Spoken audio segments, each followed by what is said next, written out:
O atacante Ángel Di Maria, um dos destaques da seleção argentina que conquistou o tricampeonato mundial na Copa do Mundo do Catar em 2022, retornou nesta segunda-feira ao Rosário Central, clube onde iniciou a carreira após 18 temporadas na Europa. El Fidel, de 37 anos, foi apresentado em entrevista coletiva em seu retorno ao time pelo qual jogou entre 2005 e 2007. Como várias lendas do futebol sul-americano nos últimos anos, Di Maria retorna ao time do coração no final da carreira.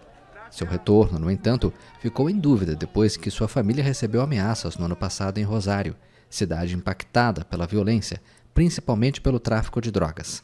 Di Maria, que se aposentou da Albiceleste após vencer a Copa América de 2024, disse que a única coisa que falta em sua carreira é ser campeão pelo Central.